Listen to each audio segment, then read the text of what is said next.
welcome to Tales of Honor Podcast, a podcast dedicated to telling the true stories of the Congressional Medal of Honor.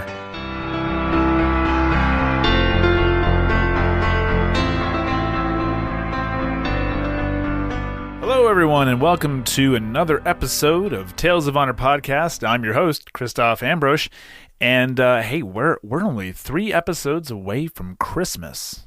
Isn't that fun? I love Christmas. Christmas is awesome. Christmas is a great time to spend with family and loved ones. And you know what you should do? If you haven't already gotten your Christmas shopping done, head on over to Sunrise Linens. They are bringing you this episode tonight, episode 54, which is going to go back to World War II. And what are they, do you ask? Boy, am I glad you asked. They're a vintage vibe clothing business that offers quality handmade clothing right here in the U.S. of A. Visit their store at etsy.com/shop/sunriselinens and be sure to enter the promo code TOH25 for 25% off your order, and be sure to follow them on Facebook and Instagram for new items. I saw the other day that they are working on some new items that look fantastic, and getting ready to ship out some Christmas orders as well too. So hopefully yours is in that stack that's going out. Sunrise Linens for nostalgia and wandering. And now, a tale of honor. George L Mabry Jr. was born on the 14th of September, 1917 in Sumter, South Carolina. He attended and graduated from Hillcrest High School in Dalzell and went on to graduate from Presbyterian College in Clinton, South Carolina. Here, George had a major in English and a minor in psychology and had hopes of teaching. He had also played college baseball for 4 years and football for 2 years and had hopes of being a coach. After college, George joined the U.S. Army in his hometown and landed with the 4th Infantry Division on Utah Beach during the D-Day invasion of Normandy, France.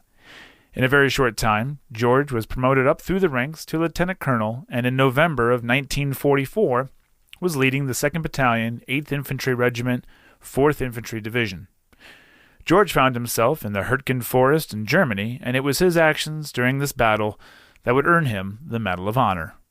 The citation reads, "He was commanding the 2nd Battalion, 8th Infantry in an attack through the Hurtgen Forest near Schevenhut, Germany, on 20 November 1944. During the early phases of the assault, the leading elements of his battalion were halted by a minefield and immobilized by heavy hostile fire. Advancing alone into the mined area, Colonel Mabry established a safe route of passage. He then moved ahead of the foremost scouts, personally leading the attack until confronted by a booby-trapped double concertina obstacle. With the assistance of the scouts, he disconnected the explosives and cut a path through the wire. Upon moving through the opening, he observed 3 enemy in foxholes whom he captured at bayonet point. Driving steadily forward, he paced the assault against 3 log bumpers which housed mutually supported automatic weapons. Racing up a slope ahead of his men, he found the initial bunker deserted, then pushed on to the second, where he was suddenly confronted by 9 onrushing enemy. Using the butt of his rifle, he felled 1 adversary and bayoneted a second, before his scouts came to his aid and assisted him in overcoming the others in hand-to-hand combat. Accompanied by the riflemen, he charged the 3rd bunker under point-blank small arms fire and led the way into the fortification, from which he prodded 6 enemy at bayonet point. Following the consolidation of this area, he led his battalion across 300 yards of fire-swept terrain to seize elevated ground, upon which he established a defensive position which menaced the enemy on both flanks and provided the regiment a firm foothold on the approach to the Cologne Plain. Colonel Mabry's superlative courage, daring, and leadership in an operation of major importance exemplify the finest characteristics of the military service."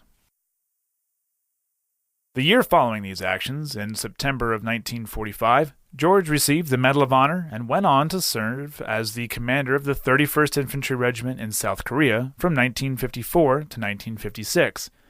He also spent 10 years in the Panama Canal Zone and played a significant role in setting up the Army Jungle Warfare Training Center at Fort Sherman. Before retiring in 1975, George reached the rank of Major General. Not a bad way to end 31 years of service, if you ask me. George had married and had 2 sons and a daughter, and at the age of 72, died of prostate cancer at Richland Memorial Hospital in Columbia, South Carolina. On the 28th of May, 1990, the Major General George L Mabry Jr. Veterans Memorial Park in Statesburg, South Carolina, was dedicated in his honor. George L Mabry Jr. is buried in the Holy Cross Episcopal Church Cemetery in Statesburg, South Carolina.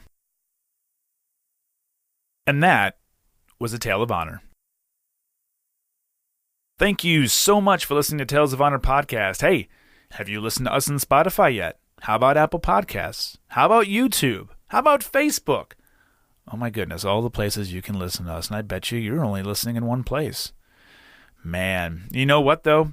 If you like this podcast on wherever it is you do listen, just be sure to leave a nice review, a good rating, and tell a friend. Look, I really only care about the good ratings. Don't send me bad ones. You can see more information on Facebook, Instagram, and at talesofhonorpodcast.com.